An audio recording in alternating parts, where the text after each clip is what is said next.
Welcome back. If you're just joining us, it's Daybreak on Trust Television. And moving on to our conversations this morning. Increasing political literacy among Nigerians is crucial ahead of the 2023 general election and beyond.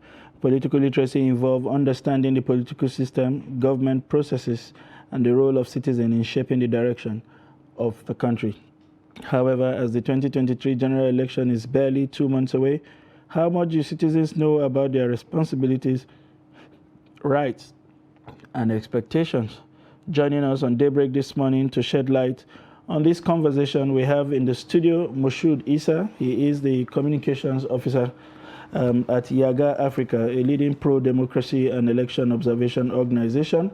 We also have joining us virtually Emmanuel Njoku. He is the director of democracy and governance at Connected Development, CODE. They will both be sharing their perspective on the issues. Welcome to the program, gentlemen. Yeah, thank you very much. It's a pleasure to have you join us. It's a compliment of the season, by the way. Compliment of the season to you too. Thank you. Thank you. This has been practically the longest pre-election campaign seasons that we have had in the country in a while, with over 5-6 months to the actual election. And since the official commencement of the campaign, all of the parties have gone about one form or the other, whether it's through a town hall or the usual processes, putting up all kinds of awareness. But from your standpoint, how would you evaluate the level of political awareness of the average Nigerian despite this long period of campaigns? Okay, thank you very much. So, like you said, interestingly, the campaign has started right from, I think, on 28th of September, yeah. And it will last, I think, 24 hours before the elections. It provides opportunity for first political parties to actually canvass for votes, and then opportunity for the commission itself to educate citizens on the electoral process and what they need to do. And then, of course, we know civil society organizations at this point in time are also doing a lot of voter education campaign. But one thing that is very vital at this period is the fact that we just passed a new electoral law in February 2022, which means a lot of things will change with regard to how the processes would go. So it is very, very important for Nigerians, for citizens to understand the key provisions of this process and how it will impact on their participations. We also know that before now, citizens there's this level of voter apathy. Due to the nature of the electoral process, people thinking their vote will not count. But some of these key provisions of this process would help bridge those gaps in the electoral process. And we know from 2019, there are just about less than 30 million voter turnouts as compared to the 84 million registered voters we have. But from what we've seen online and offline, there are a lot of voter education ongoing. And then I think people are asking the right questions right now. You see, from anything they see on either social media, on TV, INEC offices, political parties, people ask questions. Why are things going like this? Sometimes it's due to maybe lack of knowledge of the process, but then the good thing is that they are asking the right questions. And there are more civil society organizations doing voter education, decentralizing this voter education to the grassroots level. So personally, I'm being optimistic that Nigeria are being more aware, knowing that the system of government we practice, which is democracy, they do not have any other choice than to relinquish their power and authority by voting for a representative that would represent them. Be it whether you like it or not, you should by now realize that you should have interest in the system of government practice, in elections that we practice. Even if you're a businessman, an artisan, government policies will still influence how you work. I think people are being more aware about the whole process now, and we've seen from the new voter register, there are more artisans that are getting registered. So it's a sign that people are being more aware, and we are being optimistic that as the PVC collection is ongoing till I think middle of January, we'll have more people collecting PVCs, and not just collecting PVCs, but voting on election day. Okay, now before we move to Emmanuel, You mentioned about taking this advocacy to the grassroots level, because I know, and I'm sure that a lot of people that actually do the voting are people at the grassroots level. How aware would you say they are on voter processes, election processes, and particularly the new Electoral Act? Do you think there is enough education about that at the grassroots level? So first, number one is we know it's not, awareness is not necessarily something you can quantify and saying, oh, out of the 94 million registered voters, 84 million are aware, or but then if you look at the level of, for instance, civil society organizations, the one I know, there are instances where they reached out, they looked at the data of states that have less voter registration and decide to empower state-based organizations and individuals in those states, in those communities, to reach out to the people at the grassroots. But again, like we always say, voter education is never enough. It's never enough, because we have to harness every form of media platform to actually reach out to this to our people in the grassroots. Again, it's never enough, like I said, but this is December. We still have like 2 months to the election. It means there's still time for enough to be done, especially with the knowledge of the Electoral Act, because there are a lot of misinformation or inconsistencies or misunderstanding around how even the bimodal voter accreditation system will work. People would say, oh, there's no network in my community, blah, blah, blah. It means we cannot vote and all that. People need to be educated on that, that the BVAS itself does not need network to function. Interesting. So it's the transmission that needs network. So people need to understand these things. I need you to hold your thoughts on that. You would have to take us through the whole concept of the VIVAs and what an average Nigerian is expected to know or do pre and during and even after voting. We will now come to Emmanuel Njoku. Good morning, Emmanuel. Good morning, and thanks for having me. Thank you very much for joining us. Emmanuel is the Director of Democracy and Governance at Connected Development, the Director of Democracy and Governance at Connected Development. Emmanuel, Issa has been taking us through some kind of evaluation of the kind of voter education we have seen, given that we now have a very long pre-election period. I'm talking about campaign period before the actual election. But from your own experience, what has changed looking at the landscape and how the candidates have conducted themselves and how Nigerians have basically reacted? What has changed essentially from what we used to have to what you are seeing right now? Are you seeing signs? Are there, palpable signs, that there's so much education out there? Yeah, thank you. So for political literacy, let me all say this, that amongst the middle income and the upper class and the political and the elites in the society, there has always been that political literacy. But for the grassroots and the the lower cadre of Nigerians, one, are they aware that there's going to be an election? Yes, they are aware. Are they seeing the campaigns? Yes, they are seeing the campaigns. Are they politically literate? I do not think so. They know that there's an election coming up. They understand that they have to vote. But over the years of past elections, these people have so been disappointed in the outcome of elections that it has created so much distrust between these people and INEC and the whole electoral process. People, so on just before Christmas, in the spirit of Christmas, I was at the abattoir trying to get meat for Christmas. And as usual, I always engage people. If I'm in a cab, I engage the cabman. If I'm in a hotel, I engage the porter. If I'm in a local community for some burial, I engage the people that carry the coffin. I always ask these questions about how much do you know about elections and do you have a PVC and you going to vote? So while I was at the abattoir, those guys that usually burn the meat and scrape it before you cut it down and everything. I was asking them, yeah, election is coming. Are they aware? Yes, they are aware. Okay, so do you have a PVC? Yes, I have a PVC. Are you going to vote? They say, nah, never.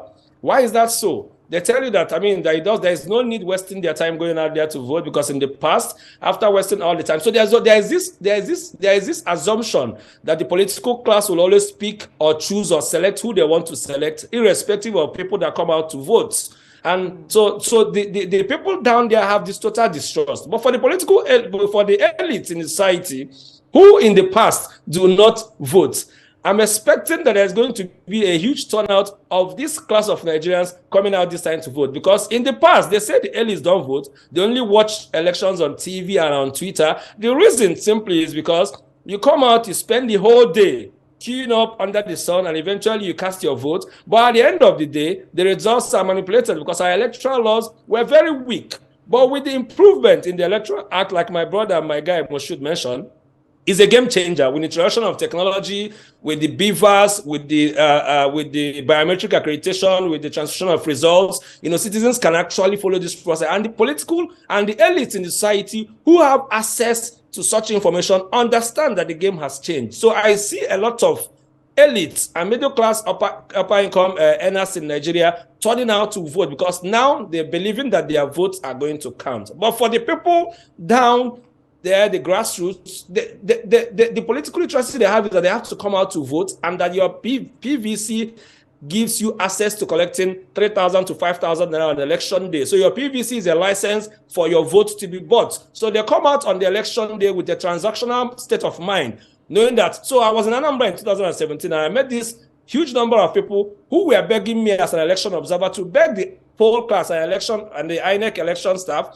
that they want to vote, but they had their temporary voters card. They were not able to get their permanent voters card before the election. And they were so, they were literally crying, begging. But there was nothing I could do. But just some few minutes after, when I went behind the primary school, and I saw that they were being paid for 33,000 naira for votes. And those same people were there begging. So they were not passionate about going to vote, but they were begging so they were able to get the 3,000 naira to vote. So for the people, the grassroots, they still do not have the political literacy to understand that a vote translates to good governance, that voting on election day has impact on the cost of transportation, has impact on the cost of beans, has impact on the cost of a bunch of plantain, the food, the school fees. Interesting. We would come back there. We seem to have some technical... So they do not understand. Mm-hmm. Can you hear me? Yeah. Go ahead. Can you hear me?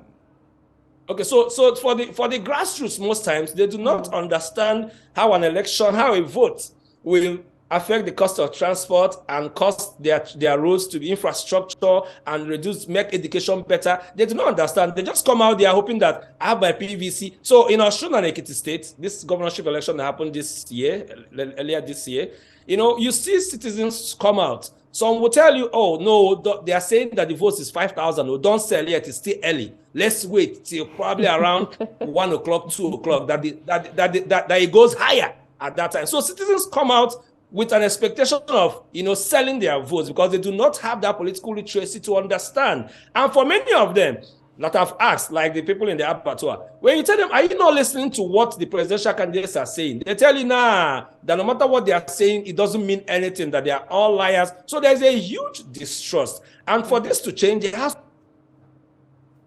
to be 2 weeks, 3 weeks, 3 months before election day. This has to start. Election is a cycle, a 4-year cycle. So once we are done with 2023 general election, we have to be intentional. Both INEC, civil society, the media, the print media, the traditional institutions, the religious institutions, we have to consistently reorientate the people to understand, so that you don't do the crash course we usually do 3 months before election. Citizens don't listen to what most people that listen to what these presidential candidates are saying are people like me and you that have the time and the access to information and to TV. How many citizens can actually afford the DSTV and all the satellite televisions in Nigeria? So yeah, that is the bigger challenge and the issue I see in 2023. Very, very interesting, I must say. Now, Emmanuel, I would like to redirect this at you. Well, I would say that a lot of people are hungry, and so that's why they are looking up to sell their votes and all of that. But that aside, do you think we have enough time, to educate people at the grassroots? Well, because elections are just around the corner. Do you think there's enough time to actually convince people at the grassroots on the importance of their vote at this time? about convincing people and voters. The people you can actually convince, from what I've seen and the trend I've understood over time, are still the middle income, the middle class, and the upper class. People that have the time to read and analyze all of these conversations. But for the people in the grassroots, I tell you, most of them have already decided on the basis of sentiments, religious sentiments, ethnic sentiments. And if you see the polls, both the annual poll and the this day poll, if you look at all of those polls, you see that there are a huge population of people that are undecided. For those people that are undecided, if those polls, maybe next time when they are doing this poll, there has to be a category that says, will you be willing to sell your votes? And you'll find out that most of the population of those that are undecided are the people who are waiting for the highest bidder on election day. So I do not see how the campaigns, frankly, will impact on the grassroots who do not even believe in what the political parties and the presidential candidates are saying. When you see that crowd it's just a transaction. People just want to earn a living. So people come around, they are paid 2,000-3,000 naira. It does not most times translate to the votes. People have decided already. Okay, coming to you, you've listened to what he has said, and by looking at your own pedigree, you have been monitoring elections in Nigeria and across the West African sub-regions. With some of these changes we have seen, he's saying that those at the grassroots seem to be disconnected, and the ones that have made up their mind have done so on so many preconsiderations. But what lessons are there, for us to learn with recent elections in other parts of West Africa, and how that could impact what we are doing in terms of voters' education and sensitization? Is there something we need to do differently? Yeah, there's a lot we need to do differently. To start from the fact that the just concluded election in Kenya had over 60% voter turnout, and that is the lowest in their history. Meanwhile, Nigeria had about 35% voter turnout in 2019.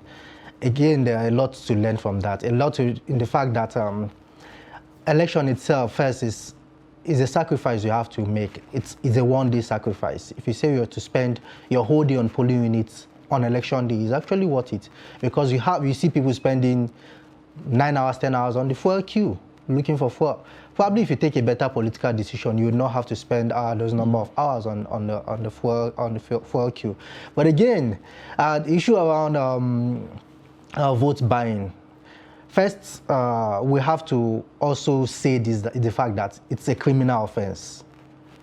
And if you ask people if their justification is that, oh, I'm hungry, and after all, if I vote for this person, he will not deliver dividends of democracy. That does not justify the fact that you need to say you should sell your votes. And one of my boss usually give example that if you drop your iPad here and I decide to pick it up, and you caught me, and I told you the reason why I pick up your iPad is because I'm hungry, you didn't allow me to go with your iPad. It's still a criminal offense. So first is the fact that another lesson we need to learn is the fact that your role as a citizen does not end on election day.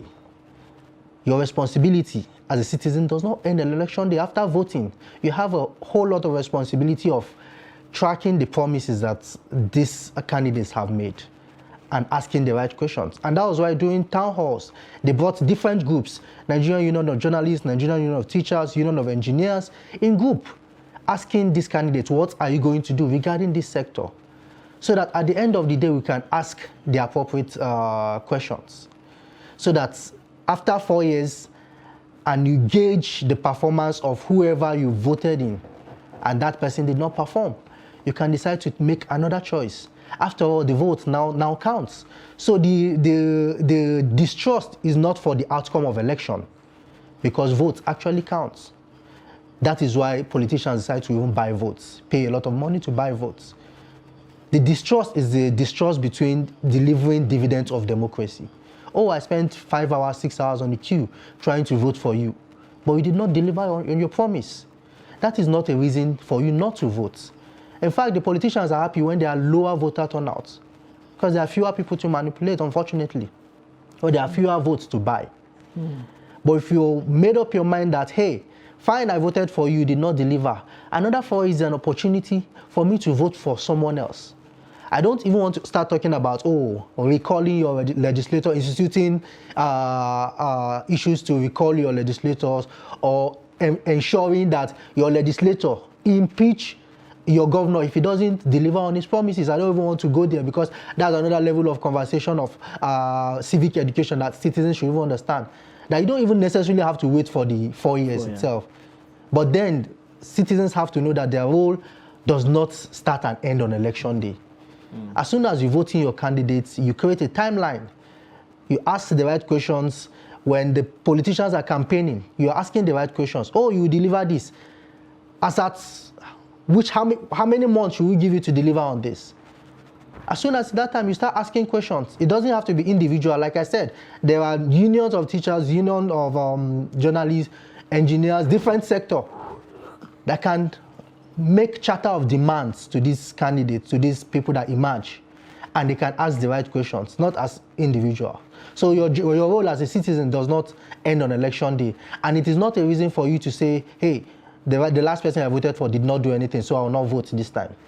So these are some level of education we need to educate our citizens going into this 2023 elections.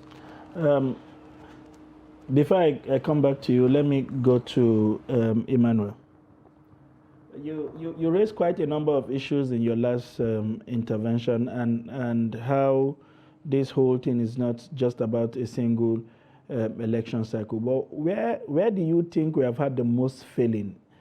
Is it in not having sufficient enlightenment from civil society organizations like yours, or it's in the failing of the current people? You know, sort of Zainab talked about hungry people, how we have weaponized poverty to the level where people have stopped putting on their thinking caps. So where do we find this gap the most? Is it in the elected representatives not being connected enough with people to understand the linkages between them and their representative, or generally is in the failure of government, as it were?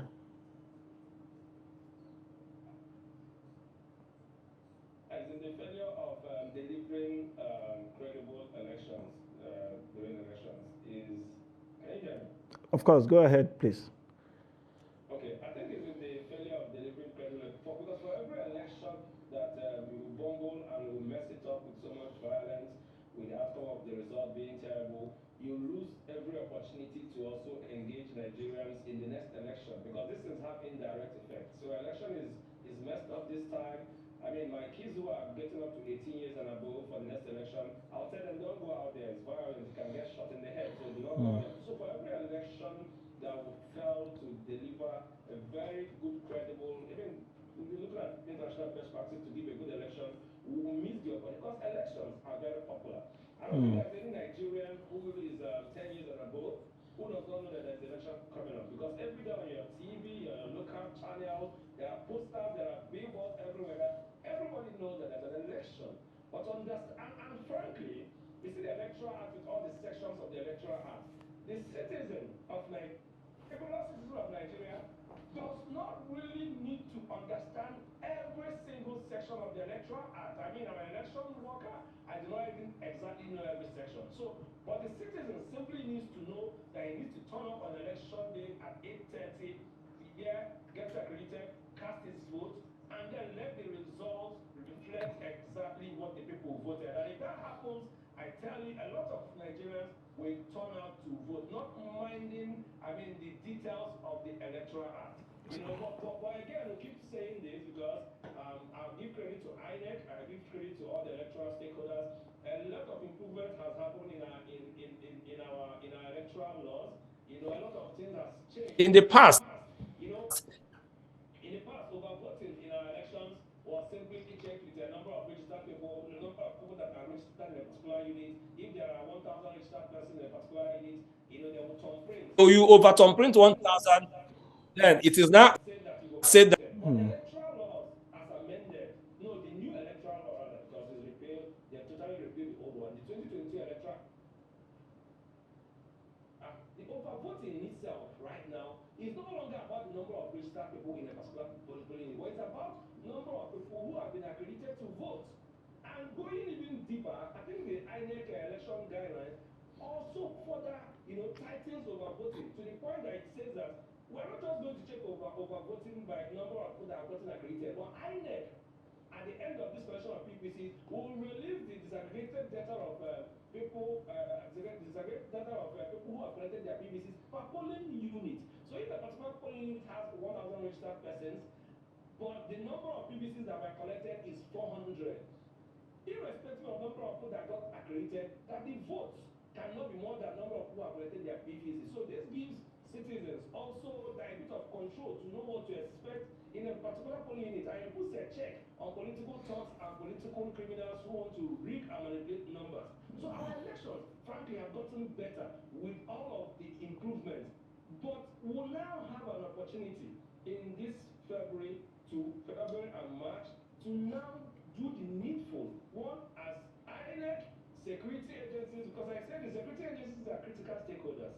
If our elections need to be credible, security agencies need to sit up and stand up to do the needful. Because INEC does not provide security. INEC is just to go on election day, come out and deliver an election. But if the security personnel stand up, and like President Buhari has advised, and they are apolitical in the next election and will give a good election, trust me, by 2027, the number of voters will probably increase up to 60%, like we've seen.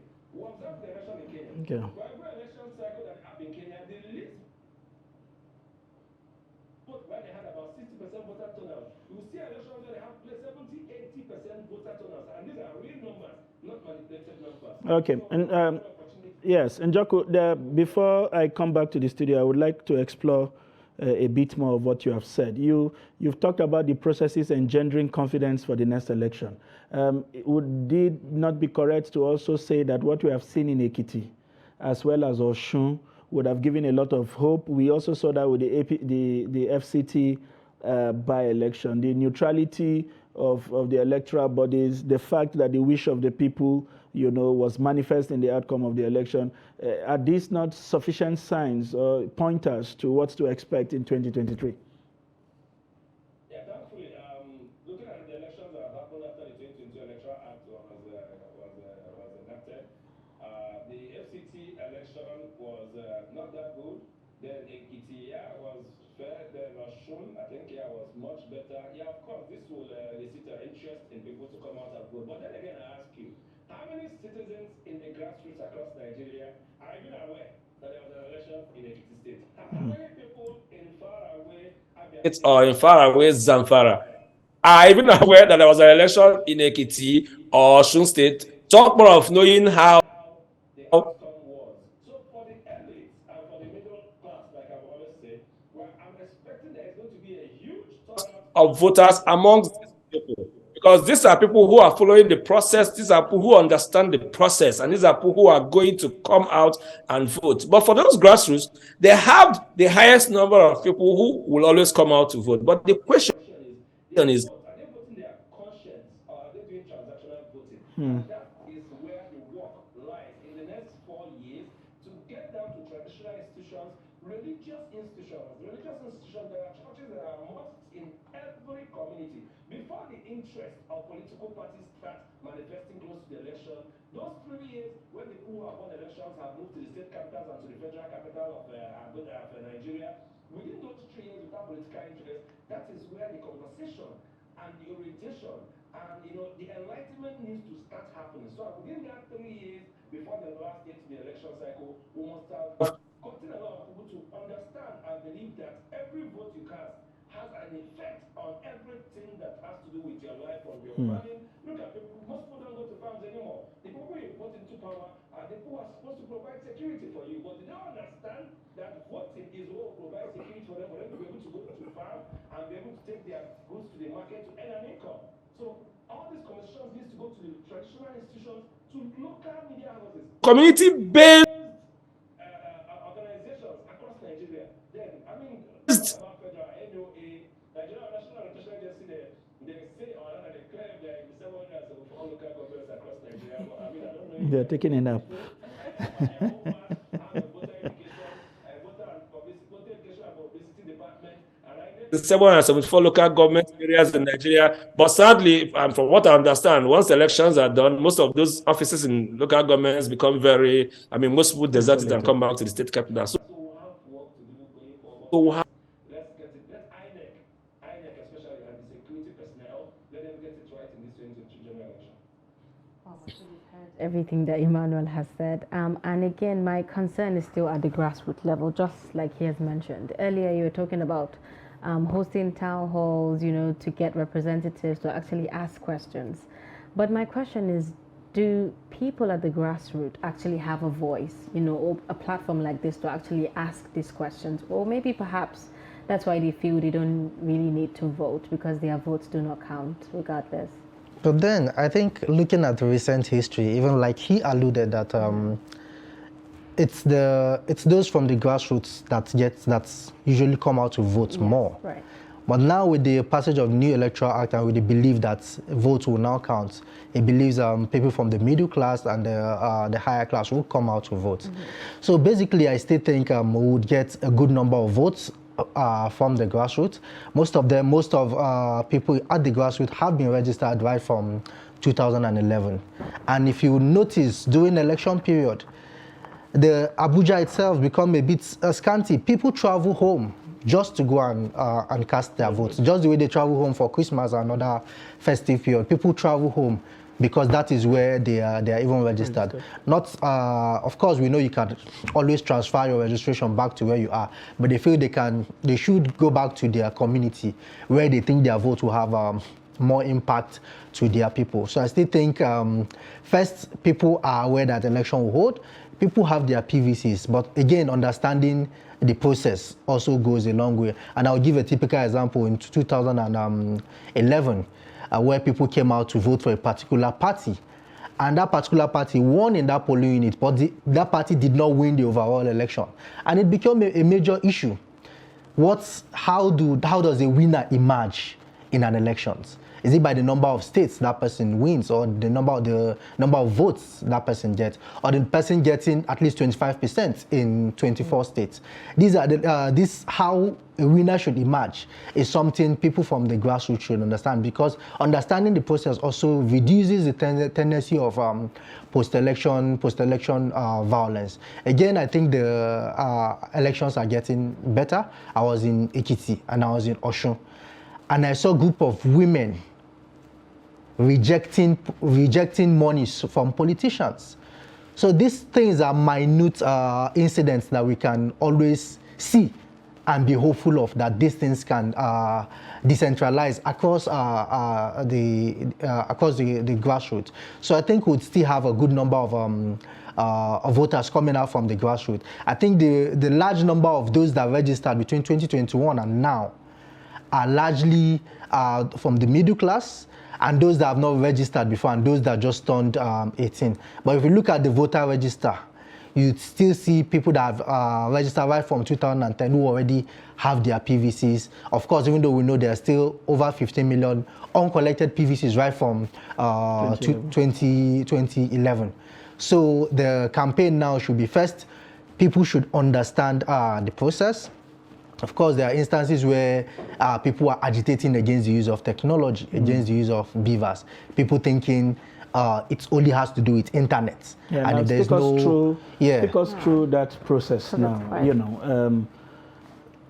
As a voter, what do I need to know come election, pre-election and election day? What are the things I'm supposed to expect as I walk into my polling booth in a bid to cast my vote?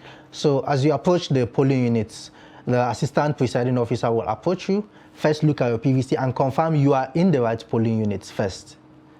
And then you'd join the queue when it's your turn.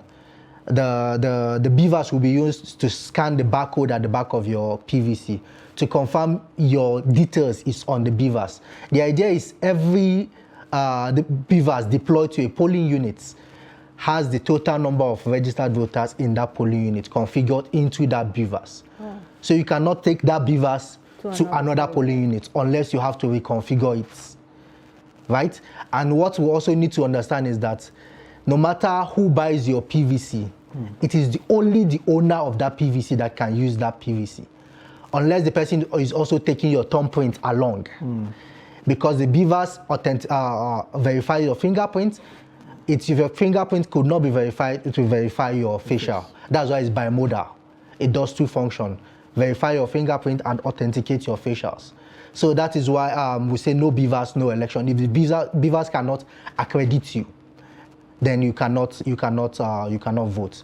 So they'll scan your barcode, confirm your name is on the voter register, you authenticate your fingerprints. If it works, fine, there's no need to even go through your facials. But if it doesn't work, we can also use your facials to confirm that it is the same person. And then you'd now be given the ballot paper to go and cast your vote. That process does not need any form of internet. Okay. It's just like your phone that without the data. Yeah. You can easily search names on your contacts and see, and also check pictures on your saved information, because the information, all the registered voters, their information, their facials, their thumbprint is already configured into that beavers. So as soon as voting has ended, they're expected to, the result has been all computed and pasted, the form EC80 has pasted on the wall. The presiding officer is supposed to snap that result and upload on what we call the INEC result viewing portal. Okay. So we know that most times manipulations happen when we are taking results from polling units either to the ward or to the local government level. Okay. But by the time you get to the local government level and you manipulate the result, the collation officer at the local government level already seen the result you've uploaded on the IREV. Are you also going to upload the number of accredited voters on the beavers? As soon as you're accrediting each person, it's already updated on the beavers. Okay.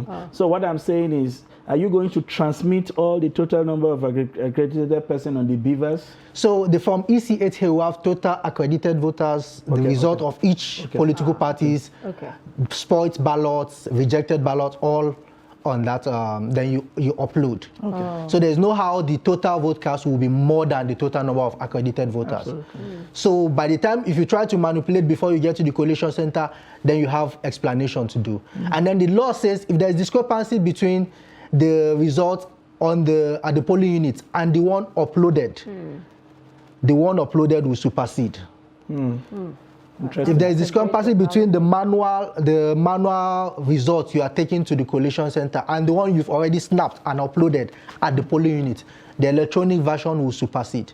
Because the electronic version is the one you snapped at the presence of everyone and uploaded at the presence of both the voters and the party agents. Interesting. So anything could have happened while you were taking this result to the collation center. But then in locations where you could not upload that result, like I said, you only need internet to upload. And you need as limited as even 2G internet to upload results. What you do is you attempt to upload, and that upload will queue up. Just like your WhatsApp message. If there's no internet, it's just pause.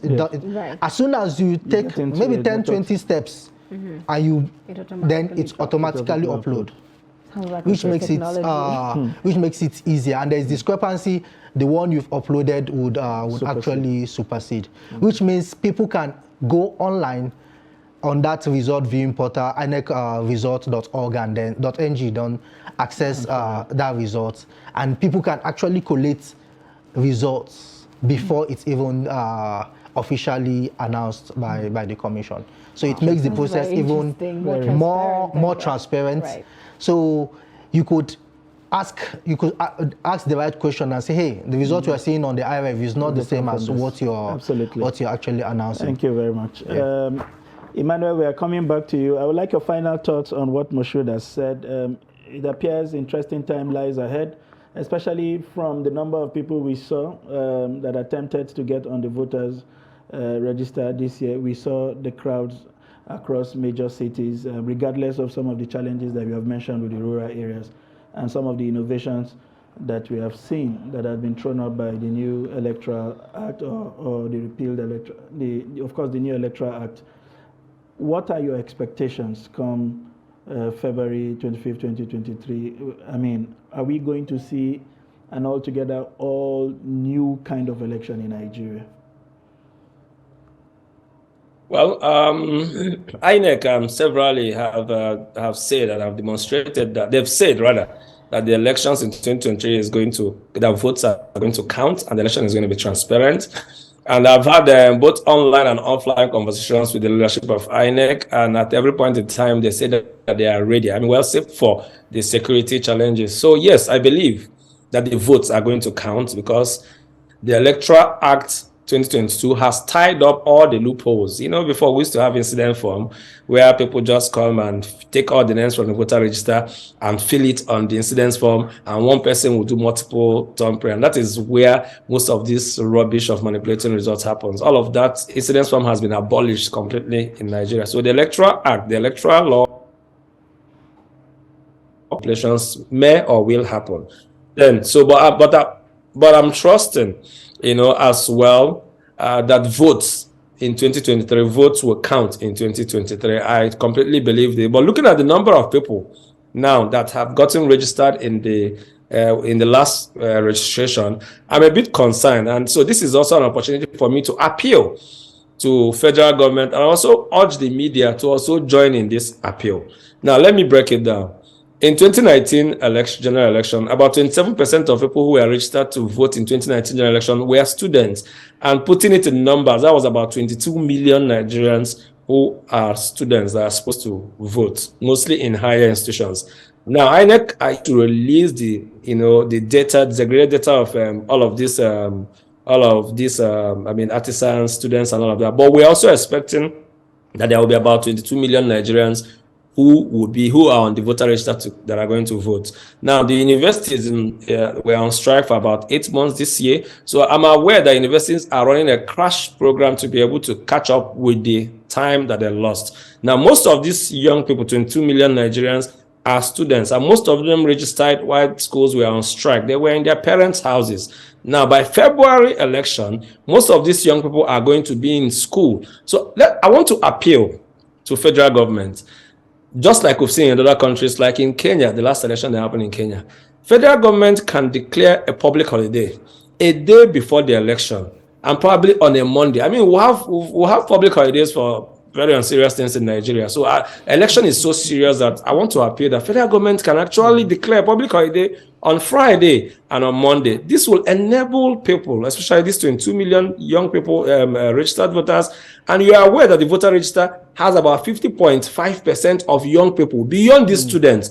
And most of these young people are people who are working for employers of labor. So they do not have the right to just go home and vote. And many of them, where they are living is not where they are registered to vote. So if the federal government can give a public holiday on a Friday, it will allow the young people working in your organization, young people working in the election, and then students to go home and be able to vote in 2023 general election, and give them that day, extra day on Monday to be able to return. So this is an appeal. And on this note, I trust and I believe that votes will count. For you as a citizen with your vote, clean it very well and be available 8:30 on that election day to cast your vote. Thank you. Thank you so much for joining us on the program this morning. Thank you so much, Moshood. It's been quite very insightful talking to you about election matters, and we hope to call you next time. All right. Thank you very much. It's a pleasure. This is where we will draw the curtain for today's program. It's been a pleasure having you give us free access to your living room. I hope we have made it worthwhile. Let's do this again tomorrow. Please stay with us. I am Sunday Michael Ogu. And I'm Zainab Bala. See you tomorrow.